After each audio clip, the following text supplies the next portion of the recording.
Hello everyone, again most welcome all of you in med mind Ved academy channel से everyone. Today हम लोग यहाँ पे जो है UP BSc nursing entrance exam 2024 में आए हुए प्रीवियस ईयर फिजिक्स क्वेश्चंस को डिस्कस करेंगे।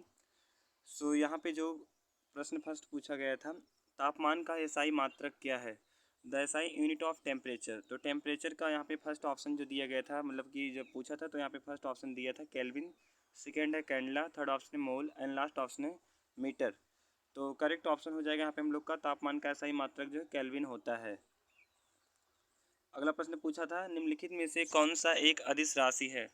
तो यहाँ पे जो अदिश राशि हो जाएगा वह हो जाएगा वेग। जो वेलोसिटी होता है, वेलोसिटी जो वेग होता है वही क्या है, अदिश राशि है। अगला प्रश्न पूछा था, एक सीट की लंबाई कितना दिया है? 4 सेंटीमीटर, और चौड़ाई जो विड्थ दिया है 5 सेंटीमीटर दिया है, एंड मोटाई जो है 3 सेंटीमीटर दिया है। तो सीट का आयतन क्या होगा? तो जो सीट की लंबाई है वह 4 सेंटीमीटर, चौड़ाई 5 सेंटीमीटर और मोटाई 3 सेंटीमीटर है। तो जो सीट है उसका जो आयतन हो जाएगा वह जो है 60 सेंटीमीटर क्यूब हो जाएगा। ऑप्शन डी वाला ऑप्शन जो है करेक्ट ऑप्शन है, 60 सेंटीमीटर क्यूब। अगला प्रश्न दिया है, निम्नलिखित में से कौन सी एक व्युत्पन्न मात्रा है? तो फर्स्ट ऑप्शन है बल, सेकेंड द्रव्यमान, थर्ड ऑप्शन लंबाई एंड लास्ट ऑप्शन है समय। करेक्ट ऑप्शन हो जाएगा यहाँ पे हम लोग का ऑप्शन नंबर ए वाला। जो फोर्स होता है वही क्या है, व्युत्पन्न मात्रा है। अगला प्रश्न है, किसी वस्तु की स्थिति के समय के सापेक्ष परिवर्तन की दर को क्या कहते हैं? तो the rate of change of the position of an object with respect to time is called velocity. उसे जो है वेग कहा जाता है। अगला प्रश्न है, वेक्टर ए प्लस वी का योग वेक्टर बी प्लस ए के बराबर है, तो इस गुण को क्या कहते हैं? तो करेक्ट ऑप्शन जो हो जाएगा हम लोग का ऑप्शन नंबर ए वाला। इसे जो है कम्यूटेटिव प्रॉपर्टी, प्रयोज्यता गुण कहा जाता है। अगला प्रश्न यहाँ पे दिया गया है, जब हम पहाड़ की चोटी से समुद्र तल की ओर आते हैं तो दबाव कैसे बदलता है? मतलब कि मान लीजिए पहाड़ की चोटी है और यहाँ पे क्या है, ओशियन है। तो इस पहाड़ की चोटी से हम समुद्र तल की ओर आते हैं तो जो दबाव होता है वह जो है बढ़ता है। ऑप्शन ए जो है करेक्ट ऑप्शन रहेगा, इंक्रीज हो जाएगा। अगला प्रश्न है, जैसे ही गेंद जमीन की ओर गिरती है वेग क्या होता है? तो कोई वॉल है, मान लीजिए जो है लैंड है, तो इस पे जब गेंद आके गिरेगी तो जो है गेंद जब गिरेगी तो इसका जो वेग होगा वह जो है बढ़ता, मतलब कि बढ़ जाएगा, इंक्रीज हो जाएगा। ऑप्शन ए जो है करेक्ट ऑप्शन रहेगा, क्योंकि यहाँ पे क्या है, ग्रेविटेशनल फोर्स है और जब यह गेंद यहाँ पे आके गिरेगी तो यह जो खिंचाव जैसा बल लगेगा यहाँ पे। अगला प्रश्न है, न्यूटन का पहला नियम भी जाना जाता है। जो न्यूटन का पहला नियम होता है, न्यूटन का फर्स्ट लॉ, उसे जो है लॉ ऑफ इनर्शिया, जड़त्व के नियम के रूप में जाना जाता है। ऑप्शन ए जो है करेक्ट ऑप्शन है। अगला प्रश्न है, पवन और लहरें टर्बाइनों द्वारा किसे परिवर्तित करती हैं? यांत्रिक ऊर्जा को विद्युत ऊर्जा में, सेकेंड है गतिज ऊर्जा को विद्युत ऊर्जा में, थर्ड है स्थितिज ऊर्जा को गतिज ऊर्जा में, एंड लास्ट ऑप्शन है स्थितिज ऊर्जा को विद्युत ऊर्जा में। तो जो विंड होता है और जो टर्बाइन होते हैं वह जो है यांत्रिक ऊर्जा को विद्युत ऊर्जा में कन्वर्ट करते हैं, मैकेनिकल एनर्जी को जो इनटू इलेक्ट्रिकल एनर्जी में चेंज करते हैं। अगला प्रश्न है, जब कोई स्प्रिंग या रबड़ बैंड छोड़ा जाता है तो यह स्थितिज ऊर्जा को परिवर्तित करता है। मान लीजिए यहाँ पे एक जो स्टैंड है, इसमें कोई स्प्रिंग लगा है, तो इसे जब हम खींच कर छोड़ेंगे तो क्या करेगा, मोशन करने लगेगा, मतलब कि काइनेटिक एनर्जी के फॉर्म में आ जाएगा। तो करेक्ट ऑप्शन हो जाएगा यहाँ पे हम लोग का ऑप्शन नंबर डी वाला, गति करने लगेगा, गतिज ऊर्जा के फॉर्म में। अगला प्रश्न है, जब किसी प्रणाली पर लगने वाला टॉर्क शून्य होता है तो निम्नलिखित में से कौन स्थिर रहता है? करेक्ट ऑप्शन जो हो जाएगा 12 का, हो जाएगा हम लोग का ऑप्शन नंबर ए वाला, कोणीय वेग, कोणीय संवेग जो एंगुलर मोमेंटम है वही क्या होगा, क्या होगा, जो कांस्टेंट होगा, जो है स्थिर होगा। अगला प्रश्न है, प्रवाहित तरल की परतों के बीच का प्रभाव क्या कहलाता है? तो कोई फ्लूइड है उसके बीच जो मतलब प्रभाव होता है, इफेक्ट होता है, उसे जो विस्कोसिटी कहा जाता है। ऑप्शन ए जो है करेक्ट ऑप्शन रहेगा, विस्कोसिटी, श्यानता। इसका मात्रक जो होता है वह जो है पॉइज होता है, श्यानता का मात्रक पॉइज होता है। 1 पॉइज इक्वल टू जो है 10 पॉइज लीटर होता है। अगला प्रश्न है, वे दोलन जिनमें आयाम जो है समय के साथ धीरे धीरे घटता जाता है उसे क्या कहते हैं या फिर क्या कहलाता है? तो फर्स्ट ऑप्शन है प्राकृतिक दोलन, सेकेंड है मुक्त दोलन, थर्ड ऑप्शन है क्षीण दोलन, एंड लास्ट ऑप्शन है बाध्य दोलन। तो करेक्ट ऑप्शन जो हो जाएगा हम लोग का ऑप्शन नंबर यहाँ पे सी वाला, यहाँ जो डैम्प्ड ऑसिलेशन, क्षीण दोलन कहलाता है। अगला प्रश्न यहाँ पे दिया गया है, ध्वनि एक स्थान से दूसरे स्थान तक किस रूप में पास होती है? तो फर्स्ट ऑप्शन है किरणें, सेकेंड तरंग, थर्ड ऑप्शन है ऊर्जा, एंड लास्ट ऑप्शन है प्रकाश। तो जो साउंड होता है वह वन प्लेस से सेकेंड प्लेस पे जो है पास होता है, वह जो वेव की फॉर्म में जाता है, तरंग के फॉर्म में। अगला प्रश्न है किसी दो क्रमिक शिखर या गर्त के बीच की दूरी को क्या कहते हैं? तो the distance between any two consecutive crest और थ्रो इज कॉल्ड। तो इसे जो है वेवलेंथ तरंगदैर्ध्य कहा जाता है। अगला प्रश्न पूछा था मोम का गलनांक 330 केल्विन है जो कि बराबर है। तो जो मोम का गलनांक है वह 330 केल्विन है जो कि बराबर होता है वह जो है 57 अंश सेंटीग्रेड के इक्वल होगा। ऑप्शन बी जो है करेक्ट ऑप्शन है। अगला प्रश्न है आकाश का नीला रंग किसके कारण होता है? तो आकाश का नीला रंग जो होता है वह जो है प्रकाश के प्रकीर्णन के कारण होता है। सूर्यास्त अथवा सूर्योदय के समय जो सूर्य लाल रंग का दिखाई देता है वह भी प्रकाश के प्रकीर्णन के कारण है। बादलों का सफ़ेद दिखाई देना भी प्रकाश के प्रकीर्णन के कारण होता है। और जो है जो मतलब यहाँ पे एक मतलब जो तारे टिमटिमाते हैं वह भी जो है प्रकाश के प्रकीर्णन के कारण ही होता है। तो ऑप्शन डी जो है करेक्ट ऑप्शन है, प्रकीर्णन के कारण। बाकी हमने जो आपको वाइज एज बोल के बताया मुंह से, तो आप लोग इसको भी ध्यान से सुनिएगा और उसको भी याद रखिएगा। अगला प्रश्न पूछा गया है वह बिंदु जहाँ सभी कीड़े मिलती हैं उसे क्या कहते हैं? तो the point at which all रे कन्वर्ज इज टर्म्ड एज। तो उसे जो है फोकल पॉइंट कहा जाएगा, फोकल बिंदु कहा जाता है। अगला प्रश्न है बॉयल का नियम आदर्श गैसों के लिए लागू होता है किस प्रक्रम में? आइसोकोरिक प्रोसेस में, सेकेंड है isobaric, third option isothermal and last option है एडियाबेटिक। तो बॉयल का जो नियम होता है वह आदर्श गैसों के लिए समतापीय प्रक्रियाओं में लागू होता है। ऑप्शन सी जो है करेक्ट ऑप्शन है। अगला प्रश्न यहाँ पे पूछा गया है एक प्रक्रिया में एंट्रोपी स्थिर रहती है तो किस प्रकार के प्रक्रिया में प्रोसेस में जो एंट्रोपी होता है वह कांस्टेंट होता है? तो एडियाबेटिक प्रोसेस में क्या होता है एंट्रोपी जो होता है वह कांस्टेंट होता है। ऑप्शन सी जो है करेक्ट ऑप्शन है। अगला प्रश्न यहाँ पे जब दोनों वस्तुएं समान तापमान प्राप्त करती हैं तब उनके बीच सकल उष्मा ऊर्जा का स्थानांतरण रुक जाता है। तो यहाँ पे पूछा कि the transfer of gross heat energy between two bodies stop when both the bodies attain the same. तो दोनों बॉडीज किस क्वांटिटी को या फिर किस यूनिट को सेम फॉर्म में अटेन कर लेती है उसके उसी के कारण क्या होता है हीट ट्रांसफ़र जो है हीट एनर्जी ट्रांसफ़र जो इनके मध्य जो ट्रांसफ़र हो रहा है स्टॉप हो जाता है। तो करेक्ट ऑप्शन हो जाएगा ऑप्शन नंबर ए वाला। जब वो समान टेम्परेचर को ऑब्टेन कर लेंगे तो उनके मध्य जो ग्रॉस हीट टेम्परेचर एनर्जी है ट्रांसफ़र जो हो रहा है वह क्या होगा स्टॉप हो जाएगा। ऑप्शन ए जो है करेक्ट ऑप्शन है टेम्परेचर। अगला प्रश्न है किस दर्पण द्वारा एक आवर्धित छवि बनाई जा सकती है?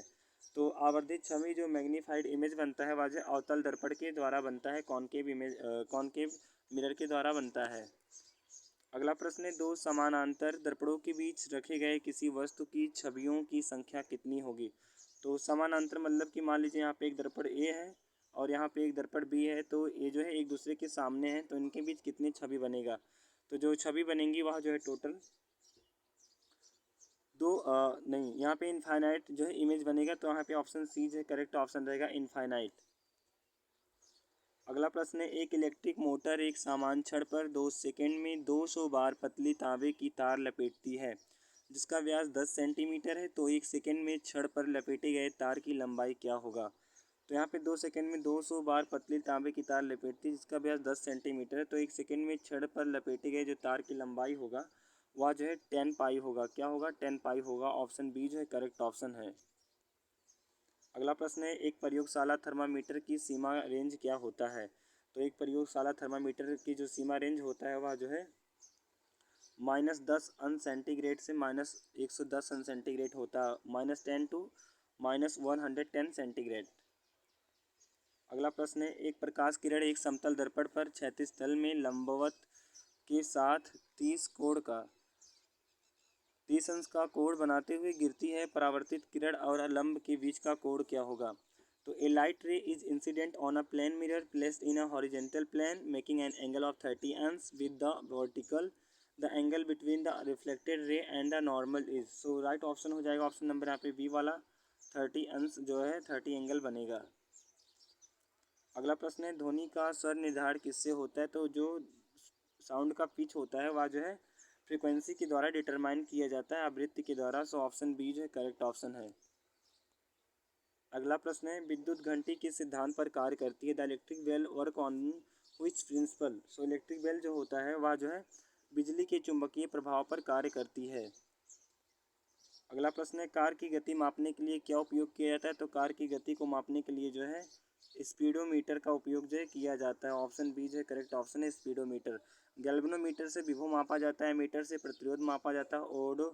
ओडोमीटर या कोई ओडोमीटर होता नहीं, तो यहाँ पे जो है ऑप्शन ए जो है गलत है, बाकी यहाँ पे बी वाला सही है। गैल्वेनोमीटर से पोटेंशियल नापेंगे और एमीटर से प्रतिरोध नापते हैं। अगला प्रश्न है, निम्नलिखित में से कौन सा एक आयामी गति का उदाहरण है? तो वन डायमेंशनल मोमेंट का मोशन का एग्जाम्पल बताना है। तो यहाँ पे जो 31 का करेक्ट ऑप्शन हो जाएगा वह हो जाएगा डी वाला। जैसे मान लीजिए सीधी ट्रैक है, इस पर क्या है, एक ट्रेन मान लीजिए चल रही है, तो सीधी ट्रैक पर जो है चलती ट्रेन की गति क्या है, वन डायमेंशनल मोमेंट का मोशन का एग्जाम्पल है। सो ऑप्शन डी जो है करेक्ट ऑप्शन है। अगला प्रश्न है, अधिकतम प्रत्यास्थता किसमें होती? तो जो अधिकतम प्रत्यास्थता होता है वह जो ग्लास कांच में होता है। ऑप्शन जो है यहाँ पे बी वाला करेक्ट। यहाँ पे बोला कि अधिकतम प्रत्यास्थता किसमें होती? तो मोस्ट इलास्टिसिटी जो होता है वह स्टील में होता है। यहाँ पे ऑप्शन बी जो है करेक्ट ऑप्शन रहेगा, हमने जो है ध्यान नहीं दिया, ग्लास बता दिया। अगला प्रश्न यहाँ पे जो है, यदि लंबाई और बल की इकाई को 4 गुना बढ़ा दिया जाए तो ऊर्जा की इकाई क्या होगा? लंबाई और बल की इकाई को हम 4 गुना बढ़ा रहे हैं, तो जो ऊर्जा की इकाई होगी वह जो है टोटल 8 गुना बढ़ जाएगा। तो ऑप्शन बी जो है करेक्ट ऑप्शन है, 8 गुना बढ़ जाएगा। सॉरी, यहाँ पे 8 गुना नहीं रहेगा, 16 गुना रहेगा। थोड़ा सा माइंड नींद नहीं आया रात में, तो इस वजह से 16 गुना क्या होगा, बढ़ जाएगा। अगला प्रश्न यहाँ पे दिया है, यदि 200 वाट और 100 वाट के दो बल्ब को 100 वोल्ट के आपूर्ति में श्रेणी क्रम में जोड़ा जाता है तो किस बल्ब की चमक अधिक होगी? तो आप लोग को खुद ही आंसर है, 200 वाट का बल्ब है और एक 100 वाट का है, तो कौन सबसे ज़्यादा चमकेगा? तो 200 वाट वाला। सो यहाँ पे ऑप्शन बी जो है करेक्ट ऑप्शन रहेगा, 200 वाट बल्ब की चमक अधिक होगी। अगला प्रश्न है, यदि एक कंपन करने वाला शरीर 10 सेकंड में 20 कंपन उत्पन्न करता है तो इसकी आवृत्ति क्या है? 10 सेकंड में कितना? 20 कंपन वाइब्रेशन जो है स्टार्ट करता है, प्रोड्यूस करता है। तो इसकी आवृत्ति जो होगा वह जो है 2 हर्ट्ज हो जाएगा। कितना होगा? 2 हर्ट्ज। ऑप्शन बी जो है करेक्ट ऑप्शन है, 2 हर्ट्ज। अगला प्रश्न है, यदि एक तरंग की वेग 220 मीटर प्रति सेकंड है तो 2 सेकंड में तरंग द्वारा तय की गई दूरी है, तो 220 मीटर प्रति सेकंड दिया है, तो यह 440 मीटर प्रति सेकंड हो जाएगा। 2 सेकंड में दोगुना हो जाएगा, तो यहाँ पे 440 किलोमीटर हो जाएगा।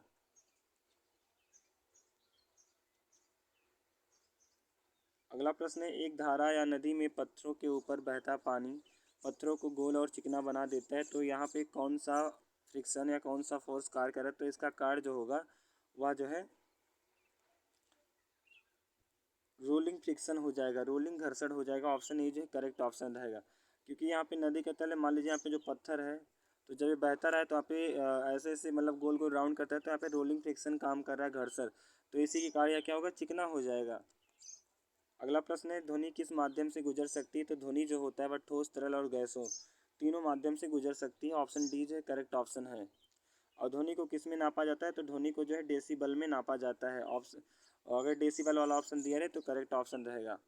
अगला प्रश्न है, आप पहले बिजली चमकते हुए देखते हैं और फिर गड़गड़ाहट सुनते हैं, क्योंकि? तो फर्स्ट ऑप्शन है, बिजली की चमक गड़गड़ाहट से अधिक होती है। सेकंड है, गड़गड़ाहट बिजली से भारी होती है। थर्ड ऑप्शन है, प्रकाश वायु के माध्यम से जा सकता है लेकिन ध्वनि नहीं जा सकती। लास्ट ऑप्शन, ध्वनि की गति प्रकाश की गति से कम होती है। तो यहाँ पे बोला क्या है, पहले बिजली चमकते हुए देखते हैं, फिर हमको क्या सुनाई देता है? ध्वनि का आवाज़, मतलब गड़गड़ाहट की आवाज़ सुनाई देती है। तो ध्वनि की जो गति होता है प्रकाश की गति से कम होती है, इसी कारण ऑप्शन डी जो करेक्ट ऑप्शन है। नेक्स्ट एंड लास्ट क्वेश्चन यहाँ पे दिया है, पानी में ऊपर की ओर उठने वाले, यहाँ पे दिया है, पानी में ऊपर की ओर उठने वाले वायु के एक बुलबुले का आकार क्या होगा? तो मान लीजिए या वाटर है, तो यहाँ पे जब हम कोई पत्थर फेंकते हैं तो यहाँ पे जो वायु का बुलबुला होता है, ऐसे देखेंगे सर्कल टाइप क्या होता है, बढ़ता जाता है। तो जो पानी में ऊपर की ओर उठने वाले एक वायु बुलबुले का आकार जो होता है वह क्या होगा? बढ़ता है। ऑप्शन बी जो है करेक्ट ऑप्शन रहेगा। So all of it dear student, हम यहाँ पे आंसर की आप सभी को दे दिए हैं। बाकी यहाँ पे हमने जो आपको फिजिक्स के 2024 के एंट्रेंस एग्जाम में जो फिजिक्स के क्वेश्चन पूछे गए थे, हमने आज आपको यहाँ पे करा दिए। तो बाकी जो केमिस्ट्री के बचे, नर्सिंग एप्टीट्यूड और इंग्लिश, इसको हम कल परसों और जो है नेक्स्ट डे करा देंगे टोटल। सो बने रहिए हमारे channel med mind Ved academy के साथ। मिलते हैं नेक्स्ट वीडियो में। All of it student, don't forget to subscribe my channel and turn on the notification bell. Channel को सब्सक्राइब करना ना भूलें।